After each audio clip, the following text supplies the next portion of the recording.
नमस्कार दोस्तों। तो ये वीडियो स्पेसिफिकली उनके लिए है जो 2027, 2028, 2029 की यूपीएससी की प्रिपरेशन करना चाहते हैं, मन बना लिया है और उनको है कि हम प्रिपरेशन करना चाहते हैं, या उसके आगे भी अगर कोई करना चाहता है और अगर या आप अपने बच्चे को भी करवाना चाहते हो तो ये वीडियो आपके लिए। आप इसको ज़रूर से देखिएगा और पूरी देखने की कोशिश करिएगा कि कैसे कैसे बाउंसर यूपीएससी मारता है।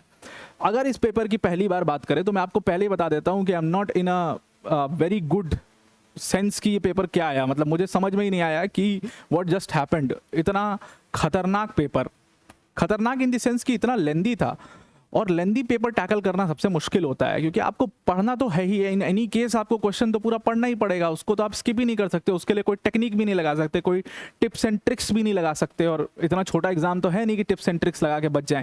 तो क्वेश्चन पढ़ना तो पड़ता ही है और लेंदी पेपर में यही एक बहुत बड़ा चैलेंज बन के आता है। दूसरी चीज़, डिफिकल्टी लेवल भी अच्छा खासा था, ऑप्शंस के साथ खेला है, तमाम चेंजेस इस पेपर के अंदर आप देखोगे। एक्सपेक्ट द अनएक्सपेक्टेड जो यूपीएससी के लिए कहा जाता है वो इसने किया है। पर मुझे जो फर्स्ट मेरी फीलिंग है इस पेपर के बारे में कि कई बार यूपीएससी को का एक जो सेट मूड है कि हम एंटी कोचिंग पेपर बनाएंगे, वो एंटी कोचिंग बनाने के चक्कर में एंटी स्टूडेंट बनाने चले जाते हैं, और उससे बच्चा, आप उस बच्चे की मानसिकता सोचिए जो इस पेपर को बैठ करके एग्जाम हॉल में दे रहा था। तो विदाउट वेस्टिंग एनी टाइम मैं सीधा पेपर पर आता हूँ। ये मेरे पास सेट ए है, आप देख लेना आपका कौन सा सेट है। तो इस सेट ए के मैं सीधा पहले तो पॉलिटी वाले सेक्शन पर आपको ले जाता हूँ क्योंकि वहाँ पर सबसे बड़ा चेंजेस हमने देखा है। तो सीधा हम आते क्वेश्चन नंबर 51 पर, ठीक है, और 51 से हम देखने की कोशिश करते हैं देखो क्या खेला है यूपीएससी ने इस बार। इसको मैं थोड़ा सा आपके लिए बड़ा कर देता हूँ, इसको मैं थोड़ा सा आपके लिए बड़ा कर देता हूँ ताकि आपको दिखाई दे। Right, okay, now let us see the question. अब यहां पर क्वेश्चन नंबर 51 पर मैं आ जाता हूं। क्वेश्चन नंबर 51 आप पढ़ने की कोशिश करना। ये क्वेश्चन नंबर 51 है। इसमें कह रहा है mister x is a senior officer जो कि एक वैक्सीनेशन प्रोग्राम देख रहे हैं, जो कि एक क्रिटिकल वैक्सीनेशन प्रोग्राम देख रहे हैं ड्यूरिंग अ पैंडेमिक। आप कोविड समझ सकते हो, तो पैंडेमिक के टाइम पर एक वैक्सीनेशन प्रोग्राम देख रहे हैं, और प्रोग्राम को देखते हुए उनको पता चलता है कोई प्राइवेट सर्विस प्रोवाइडर है जो कि अपना काम में गड़बड़ी कर रहा है, वो मार्जिन कमा रहा है, उसमें कॉम्प्रोमाइज़ कर रहा है क्वालिटी पर, और उससे पैसे वैसे कमा रहा है, तो ये गलत है। तो उन्होंने तुरंत जो है मतलब इतना प्रेशर होने के बावजूद उन्होंने क्या किया भाई, जो उन्होंने अपनी ट्रेनिंग के टाइम पर पब्लिक एडमिनिस्ट्रेशन के प्रिंसिपल्स सीखे थे उसको उन्होंने उसके अकॉर्डिंग उन्होंने उसके खिलाफ रिपोर्ट किया, उसको खिलाफ आवाज़ उठाई, और उसके बाद फिर सिटीजन के वेलफेयर के लिए उन्होंने आवाज़ उठाई। अब आपको बताना है कि कौन सा, which one of the following principles of public administration यहाँ पर लग रहा है। तो आप देखिए यहाँ पर 4 आपको ऑप्शन दिए हैं, delegation, accountability, equity and Spirit D corps. अब आप सोचोगे कि यार ये क्या, ये पॉलिटी है? बिल्कुल ये पॉलिटी है। अब यहाँ पर सबसे समझने वाली बात यह है कि ये क्वेश्चन अगर आप देखो तो it is a kind of a governance type of question. तो गवर्नेंस में जनरली हम इस टाइप की केस स्टडीज़ को पढ़ते हैं, ऐसे क्वेश्चंस के बारे में हम पढ़ते हैं गवर्नेंस जब हम देखते हैं। तो जो भी स्कीमेटिक क्वेश्चन होता है, स्कीम बेस्ड क्वेश्चंस होते हैं, या ऐसे कभी कभी जो गवर्नेंस के अंदर में पूछ लिए जाते हैं इस टाइप के केस स्टडी टाइप क्वेश्चन जो होते हैं, वो आपको प्रीलिम्स में दिखाई दिया, which was very very unexpected. इसको एक्सपेक्ट किसी ने भी नहीं किया होगा, या इसके ऊपर तो कोई भी गेस नहीं मार सकता कि मुझे पता है ये आएगा या मुझे पता है वो आएगा। इसके ऊपर कोई गेस नहीं मार सकता। एंड अगर आप इस क्वेश्चन को देखो तो एक चीज जो आपको यहाँ से सीख के जानी है वो क्या है कि पहले हम क्या करते थे कि प्रीलिम्स और मेंस की प्रिपरेशन, और आप भी कर रहे होगे शायद, बहुत लोग ये करते हैं कि प्रीलिम्स और मेंस की प्रिपरेशन अलग अलग करते हैं, जो कि अब नहीं करना है। ये बात आपको समझ में आनी चाहिए कि प्रीलिम्स की प्रिपरेशन और मेंस की प्रिपरेशन अब कंबाइंड तरीके से होगी, और आप पॉलिटी जब पढ़ें तो उसके बाद गवर्नेंस भी पढ़ें और दोनों को मिक्स करके भी देखें। अभी मैं आपको और क्वेश्चन दिखाता हूं, इसमें आप और क्वेश्चन देखिए तो आपकी ये जो बिलीफ है जो मैं कह रहा हूं ये और श्योर हो जाएगा। एक क्वेश्चन आपने देखा, यहां पर सीधा गवर्नेंस पूरा एंगल है, गवर्नेंस एंगल है इस क्वेश्चन का। अब यहां पर आओ, देखो इस पे तो भाई साहब अलग ही सीन हो गया इस क्वेश्चन के अंदर। इस क्वेश्चन में आप देखिए कि यहां पर आइए और आप देखिए क्वेश्चन नंबर 52। ये टिपिकल एथिक्स बेस्ड क्वेश्चन है। एथिक्स में ऐसी केस स्टडीज जो है वो पूछी जाती हैं। अब यहाँ पर कह रहा है कि एक मल्टी एथनिक डिस्ट्रिक्ट है और वहाँ पर कुछ हिस्टोरिकल ग्रीवांसेस हैं, और गवर्नमेंट को एक लैंड चाहिए वेस्ट मैनेजमेंट के लिए, तो उनको एक लैंड मिलती है लेकिन वो एक ट्राइबल हैमलेट है उसके पास है, और उसके बाद ट्राइबल कम्युनिटी ने प्रोटेस्ट करना शुरू कर दिया कि यार तुम हमारा लैंड ले लोगे और यहाँ पर तुम वेस्ट मैनेजमेंट करोगे, और फिर वो अपनी कल्चरल आइडेंटिटी को लेकर के कंसर्न हुए उन्होंने उनका। तो ट्राइबल राइट्स, आप एक सेट पैटर्न होता है एथिक्स में, हम पढ़ते भी हैं इसको कि ट्राइबल राइट्स है और इंडस्ट्री राइट्स है वो क्लैश होते हैं। ट्राइबल राइट्स इंडस्ट्री राइट्स जो है वो आपस में क्लैश होते हैं। और उसका फिर कैसे एक बीच का रास्ता निकाला जाता है, गवर्नमेंट कैसे उसमें बीच का रास्ता निकालती है, हमने देखा है। इसका सेट एग्जाम्पल छत्तीसगढ़ में जो अभी हो रहा है, तो मे बी शायद वहाँ से ये इंस्पायर्ड हो।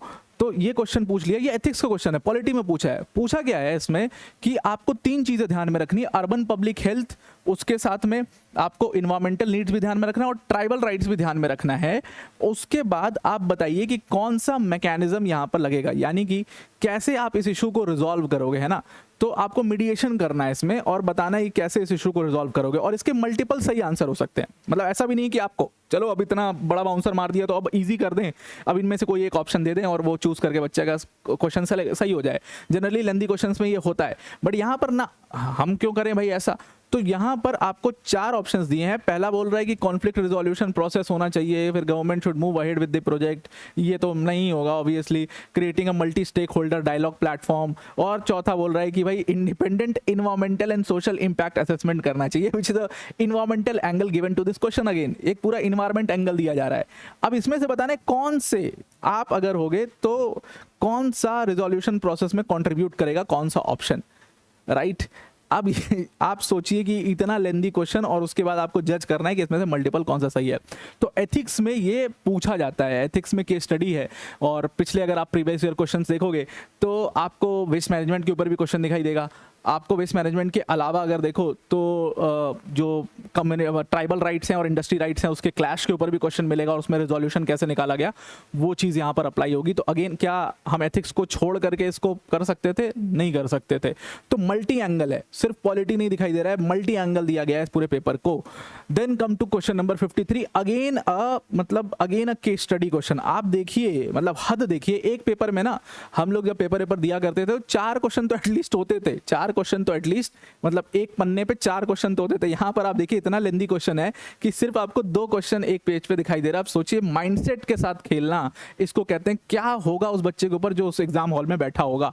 यहाँ पर mid level civil service official है, अर्बन डेवलपमेंट डिपार्टमेंट में काम करते हैं, इंफ्रास्ट्रक्चर प्रोजेक्ट है और पूरी केस स्टडी दी हुई है। Head of the department mister Y है, उन्होंने उसको कहा कि मत करना ऐसा और उन्होंने फिर भी किया। और फिर उसके बाद आपको immediately disclose information to the project committee और उसमें से क्या सही आंसर होगा उसके मल्टीपल आंसर है वो भी करना है। अगेन इसी टाइप का ये भी क्वेश्चन है। और फिर से एक गवर्नेंस एंगल आपको इस क्वेश्चन में देखने को मिलेगा कि पब्लिक एडमिनिस्ट्रेशन के प्रिंसिपल्स के हिसाब से आपको क्या करना चाहिए, इन प्रिंसिपल्स के हिसाब से आपको क्या करना चाहिए। ये सब जनरली जो है वो बहुत ही गवर्नेंस टाइप का एंगल इस पूरे पेपर को दिया हुआ है। तो ये भी आपको दिखाई दे रहा है। उसके अलावा अगर आप देखो यहाँ पर नेक्स्ट मैं दिखाता हूं आपको क्वेश्चन नंबर 54 देखो। तो क्वेश्चन नंबर 54, एक क्वेश्चन जो मुझे थोड़ा सा ठीक लगा वो ये क्वेश्चन नंबर 54 था। तो क्वेश्चन नंबर 54 में हमने देखा कि यहाँ पर एक्स एक सेमिनार में एड्रेस कर रहा था और वहाँ पर वो लॉ की मीनिंग के बारे में बात कर रहा था जो कि आर्टिकल 13 में लॉ को डिफाइन किया हुआ है। मैं काफ़ी डिटेल में इसको पढ़ाता भी हूँ और मैंने पढ़ाया भी होगा अगर आपने देखा होगा तो लॉ की डेफिनेशन से क्वेश्चन ये पूछ लिया कि क्या उसमें कस्टम भी इंक्लूड होगा। वाई जो है उसको एक केस स्टडी एंगल बना दिया। हालांकि क्वेश्चन बड़ा सिंपल सीधा सादा सीधा स्ट्रेट फॉरवर्ड क्वेश्चन था, बट कंफ्यूजन भी है इसमें, क्या सारे कस्टम्स को लॉ माना जाता है। तो उसमें कहीं ना कहीं खेलने की कोशिश यूपीएससी ने की है ताकि आप कंफ्यूज हो जाओ। इसीलिए देखो ये वाला ऑप्शन दिया हुआ है, the view of Y that law included custom is not correct. ये थर्ड ऑप्शन देखो, the views of both X and Y are correct. ठीक है, तो both X and Y are correct, ये तो थर्ड वाला ऑप्शन दिया है। ये कंफ्यूज करने के लिए आपको दिया है कि बच्चा जो है वो इस चीज को मिस कर जाए और वो सीधा कहे कि हाँ कस्टम तो लॉ होता है और फिर सीधा जो है वो टिक मार के आए। तो ये एक डुएबल क्वेश्चन था, but again a confusing angle is given to this question. उसके बाद भाई साहब क्वेश्चन नंबर 55, अगर आपको कॉन्स्टिट्यूशन की बहुत इन डेप्थ नॉलेज नहीं है ना तो आप ऐसे क्वेश्चन हैंडल नहीं कर पाओगे। इसमें आप देखिए कि बोल रहा है कि there is no article in the constitution of India. बोल रहा है कॉन्स्टिट्यूशन को कॉन्स्टिट्यूशन ऑफ इंडिया ही क्यों कहते हैं, कॉन्स्टिट्यूशन को कॉन्स्टिट्यूशन ऑफ इंडिया ही क्यों कहते हैं, और क्या कोई आर्टिकल है क्या हमारे कॉन्स्टिट्यूशन में जिसमें हम कॉन्स्टिट्यूशन ऑफ इंडिया देखते हैं उसमें डिस्क्राइब किया गया है, उसको यही कहेंगे। फिर दूसरा स्टेटमेंट देखो, 1947 का एक्ट, इंडिपेंडेंस एक्ट 1947 और गवर्नमेंट ऑफ इंडिया एक्ट 1935, क्या इन दोनों को रिपील किया गया है क्या, कभी कोई आर्टिकल है क्या जो इनको रिपील करता है। उसके बाद 26 जनवरी 1950, क्या ये डेट कहीं मेंशन है। चलो थर्ड स्टेटमेंट तो फिर भी समझ आता है, but first and second statement tough difficult paper again. Now here अब आप ये देखिए, आइए इधर आइए भाई साहब, ये देखिए बाउंसर देखिए जरा, person with disabilities in India is और आर करेक्ट। और right of persons with disabilities act पास हुआ था पार्लियामेंट में 2018 में, उसको यहाँ पे डाला। लेकिन ये क्वेश्चन ना इसके बारे में नहीं है। अगर आप देखो तो उनको पूछना क्या था, उनको दो चीजें पूछनी थी, ठीक है। स्कीमेटिक क्वेश्चन है, स्कीम बेस्ड क्वेश्चन है। नेशनल दिव्यांग जन फाइनेंस एंड डेवलपमेंट कॉर्पोरेशन, इसके बारे में पूछना था, और दूसरा सुगम्य भारत अभियान। तो सुगम्य भारत अभियान और नेशनल दिव्यांग जन फाइनेंस डेवलपमेंट कॉर्पोरेशन पूछना था, इसीलिए यहां पर इसको इससे लिंक किया, the right of person with disabilities act 2018। So अब ये पूरा स्कीम बेस्ड क्वेश्चन है, again a very governance type angle given to the question.